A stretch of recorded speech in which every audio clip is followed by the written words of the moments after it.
Salut les amis, welcome on this platform.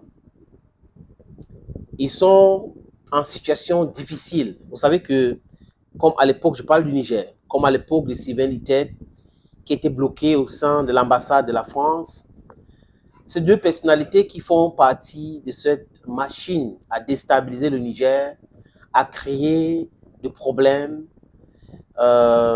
veulent partir du Niger, mais ils n'ont pas l'autorisation de quitter le territoire nigérien. C'est une bonne chose. C'est-à-dire que ce travail de jouer sur les psychologies, de piétiner cela, c'est une bonne chose. Je parle là de qui, les amis? La chef de UCAP Sahel, oui, elle est allemande. Et le directeur des opérations, qui est danois. Ces deux types, ou la dame et ce monsieur que je parle là, sont à l'origine de tous ces caches d'armes qu'on a retrouvés à Niamey. Ça veut dire que vous prenez un bâtiment civil à Niamey et vous stockez les armes de guerre et les motos pour donner aux terroristes. C'est pas moi. Les autorités du Niger ont montré les images et ont expliqué clairement ce qui s'était passé. On a vu ces images. La paix, on peut l'éviter dans l'UCAP Sahel. Donc, une organisation créée pour la sécurité d'un pays se retourne contre ce pays. Les amis, on n'est pas dupes. Quand vous voyez la base américaine près de l'aéroport international de Niamey, c'est un danger pour Abdourahmane Tiani. Je répète, monsieur le président, la base américaine qui est près de l'aéroport international de Niamey est c'est-à-dire que c'est une grosse danger comme ça pour vous.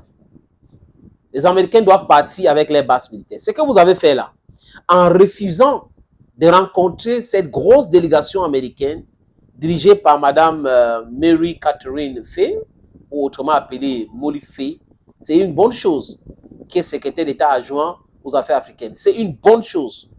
Et le numéro 2 de Madame Victoria Nuland. Regardez l'Ukraine aujourd'hui. Son mari est derrière tout ce qui se passe en Ukraine. Donc, attention, attention, attention. Même la base de drones d'Agadez, monsieur le président Abdoulaye Tiani, demandez à ces gens-là de partir. Seulement, première contestation. Quand vous allez commencer à dire, vous ne voulez pas la base américaine là-bas, c'est bon. Ils vont partir. Parce que le peuple va encercler, ils vont partir. Il faut que le gouvernement, how we say in English, give the impetus. Sign the first document. Start contesting that. These guys will leave. Parce que les bases américaines au Niger ne l'aident pas les Nigériens. Ça donne le renseignement aux ennemis du Niger pour pouvoir déstabiliser le Niger. L'UCAP Sahel, les autorités du Niger avaient déjà demandé à ces gens de partir. Parce qu'avec les renseignements, on savait que c'est à travers ces l'UCAP Sahel qu'il y avait les armes qui entraient et que les forces françaises qui étaient là dans leurs trois bases militaires utilisaient pour envoyer chez les terreaux. Sinon, qu'est-ce qui explique le fait que les armes entrent à Niamey, au Niger, et ces armes se retrouvent entre les mains des terreaux. Vous comprenez que les gens qui acheminent ces armes-là sont ceux qui étaient là hier et ceux qui sont en train de prétendre sécuriser le Niger. Parce que le Niger en insécurité, ça fait quoi? On exploite l'uranium sauvagement, l'or sauvagement, le pétrole, on peut tout contrôler. Et aujourd'hui, qui est le pipeline? Le Niger doit être très, très vigilant. Les deux diplomates européens se plaignent aujourd'hui et que ça a créé une crise entre les pays européens, l'Allemagne et le Danemark. Imaginez qu'un Africain était dans une organisation basée en Allemagne et que dans leur QG, on avait retrouvé les armes qu'ils n'ont pas déclarées. C'est que ça devait créer comme tollé dans la presse occidentale. Mais comme c'est au Niger, on veut protéger les gens qui sont des complices des terroristes. La chef de l'UCAP Sahel est un danger pour la sécurité du Niger. Et les Nigériens et les autorités nigériennes ont compris. Son chef de l'opération, c'est lui qui est responsable de tout cela. Il n'arrive pas à s'expliquer aujourd'hui. Comment comprendre que même les déclarations qu'ils ont faites sur le personnel sont des déclarations mensongères, dont la police française travaille avec eux et ces policiers sont présentés comme des civils. Raison pour laquelle Sylvain était à l'Assemblée nationale et au Sénat avait dit que nous avons encore nos oreilles au Niger. Donc, le personnel de l'UCAP faisait partie de ces oreilles-là. Et c'est un traître au Niger qui pense que le plus important, c'est d'avoir quelques billets de banque pour vendre les armes au diable.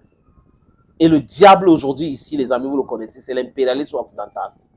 Ah oui, ne confondez pas, parce que moi, je ne suis pas dans cette micmac de religion, église et tout ça là, non. Je pense que le peuple africain doit se libérer lui-même aujourd'hui. On n'a pas besoin de quelque chose d'invisible. Oui, il y a un créateur.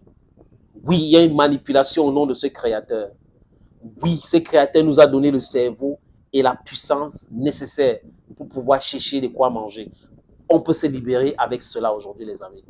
Donc, je trouve que l'Allemagne qui se fâche, le Danemark qui se fâche, je pose la question.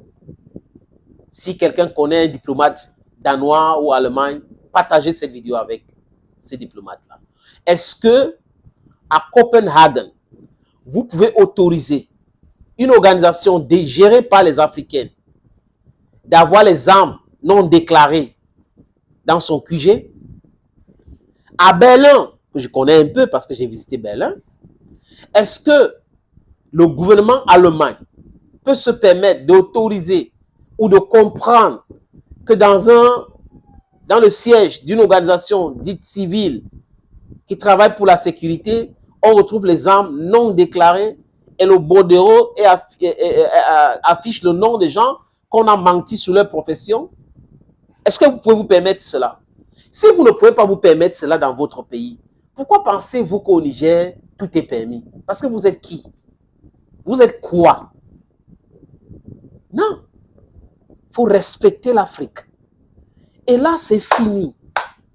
À l'époque, là, oui. Today is a different story. Africans are supposed to be respected. Africans demand respect. If you don't want to respect them, they will command respect. That is it. We are not begging you for anything. We are not begging you. Stop this whole with the fake lies and all that you're helping us. There is no help. Everything you do, you come under the ground, you explode. That's how it happens. There is no way any normal African would think that Germany is helping Africa, France is helping Africa, Denmark is helping Africa, the United States is helping Africa, Japan is helping Africa. These are people who are imperialists. And imperialism knows no help. They know only exploitation. Yeah, maintaining others in abject poverty, that is their sole politics. Because he who is poor will always demand and will always remain feeble. C'est de ça qu'il est question, les amis. Force et courage, Abdurrahman Tiani et CNSP, bravo à vous, au peuple du Niger, restez vigilants, donnez les informations, ceux qui sont à Agadez, tout ce qui se passe à Agadez, communiquez avec les militaires, ceux qui sont près de la base militaire américaine à l'aéroport international de Niamey, donnez ces informations-là. C'est de ça qu'il est question aujourd'hui. C'est fini. La récréation est terminée. Je vous aime, les amis.